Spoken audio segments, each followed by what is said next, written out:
አዲስ 1879 ይህ የአዲስ 1879 የታሪክ ማስታወሻ ነው።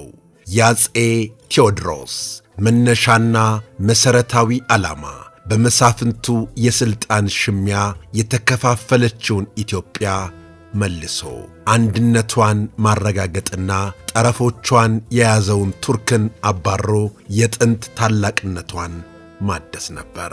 ለዚህም የመጀመሪያ እርምጃ የያዙትን አገር ማረጋጋት፣ ከዚያም ከውጭ መንግሥታት ጋር ግንኙነት ማድረግና ዘመናዊ ፋብሪካዎችን በተለይም የጦር መሣሪያ ፋብሪካዎችን ማቋቋም መሆኑን ተገንዝበው ጥረታቸውን ወደዚሁ አዋሉት። የያዙት አገር ማረጋጋትን በሚመለከት አንደኛ ሽፍታና ወንበዴን ማጥፋት፣ ሁለተኛ የመሳፍንቱና የመኳንንቱ የኃይል መሠረት የሆነውን የመሬት ስሪት መለወጥ የግድ አስፈለገ።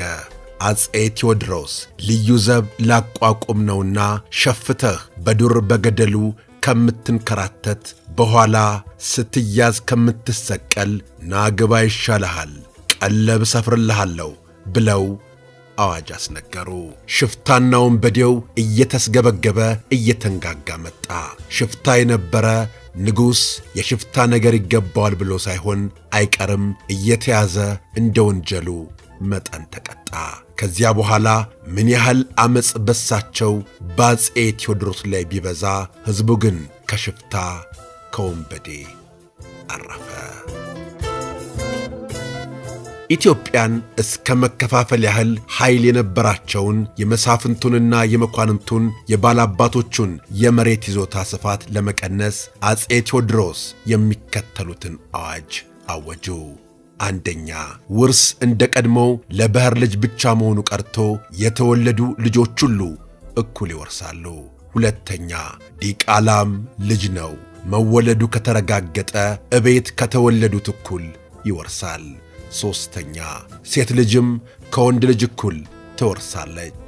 አራተኛ፣ ሹመቱንና ሽልማቱን ግን ንጉሠ ነገሥቱ ላሰኛቸው ይሰጡታል ይላል። አፄ ቴዎድሮስ ወታደር ሲባል የንጉሠ ነገሥቱ ነው እንጂ እንደ ቀድሞው የደጃዝማቾቹና የራሶቹ የግል ወታደራቸው አይደለም። አሳዳሪው ንጉሠ ነገሥቱ ብቻ ነው አሉ። በዚህ ዘመን አባባል አፄ ቴዎድሮስ የወታደር አስተዳደርን ማዕከላዊ አደረጉ። ይህን ሁሉ ካደረጉ በኋላ መሳፍንቱና መኳንንቱ ቢነሱባቸው ምን ይገርማል? የሚገርመውስ ባይነሱባቸው ነበር። ከጊዜያቸው በፊት ተወለዱ። የዘመኑ ሰው እንኳን ሊቀበለው ሊገባው የሚያችል ለውጥ ለማካሄድ ሞከሩ።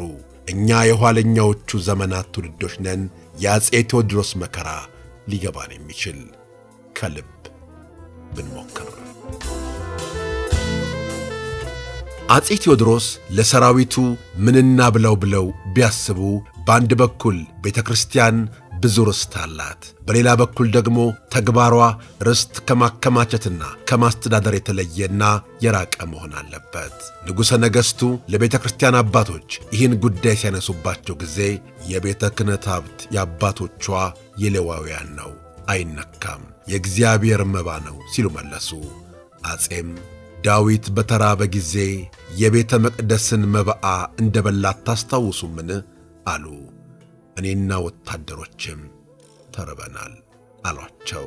ለእያንዳንዱ ቤተ ክርስቲያን ለአንድ መርጌታና ለአምስት ቄስ ቀለብ የሚበቃ መሬት ብቻ እየተውለት የተረፈውን መሬት በሙሉ አፄ ወረሱት። ከዚያ ቁጥር ትርፍ የሆነውን ቀሳውስትና ደባትር ተከተለኝ አሉት።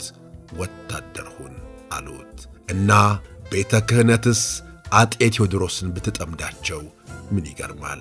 የሚገርመውስ ባትጠምዳቸው ነበር።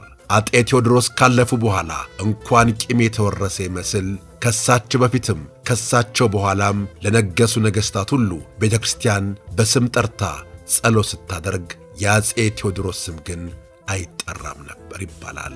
ምክንያቱ ግን መሬት ስለወረሱባት ተቀይማ ሳይሆን ራሱን የገደለ ሰው ፍትሃትም አይገባውም የሚል እምነት ስላላት ሊሆን ይችላል። የኢትዮጵያን የውጭ ግንኙነት በሚመለከት ለምሳሌ ያህል ፕላውደን የተባለው የእንግሊዝ ልዑክ ከራስ አሊ ጋር የንግድ ውል ለመፈራረም 2 ዓመት ሙሉ ደጅ ከጠና በኋላ ውሉን ሲያነሳባቸው እንኳ ምን ያህል ቸልተኝነት እንዳሳዩ በታሪክ ተመዝግቧል። አጼ ቴዎድሮስ እንደነገሱ ፕላውደን ያለ አንዳች ደጅ ጥናት ሊያነጋግራቸው ቻለ። የንግድ ውሉንም በአረብኛ ሲያነብላቸው አፍጠው ቆመው በሙሉ ጸጥታ አዳመጡ። የመጨረሻው አንቀጽ አንድ የኢትዮጵያ ዜጋ በእንግሊዝ ምድር ወንጀል ቢፈጽም በእንግሊዝ ፍርድ ቤት ይፈረድበታል። አንድ የእንግሊዝ ዜጋ በኢትዮጵያ ምድር ወንጀል ቢፈጽም እሱም በእንግሊዝ ፍርድ ቤት ይፈረድበታል ይላል። አጼ ቴዎድሮስ ፖለቲካው እንደነ ራስ አሊ አልተራቀቅሁበትምና ለነሱ ተወዋለሁ። ነገር ግን የመጨረሻውን አንቀጽ ስንመለከት እኩልነታችን የት ላይ ነው? አገሬን ላስከብር እንጂ ለውጭ ላስገብር አልተነሳሁም ብለው ውሉንም ቢያሉ። ፕላውደንም ለእንግሊዝ የውጭ ጉዳይ ሚኒስቴር ዘገባ ሲጽፍ እንዲህ ብሎ ይደመድማል። መመልከት ያለብን ቴዎድሮስ እምቢ ማለታቸውን ሳይሆን እምቢ ያሰኛቸው ምክንያት ያው የተነሱበት የአገራቸው ክብርና ኩራት መሆኑን ነው።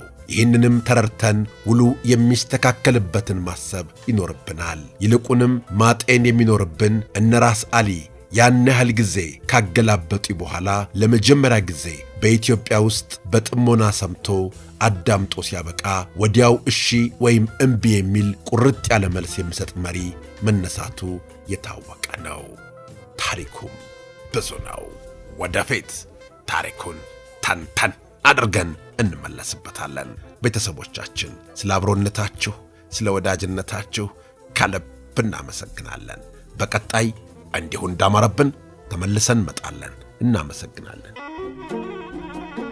አዲስ 1879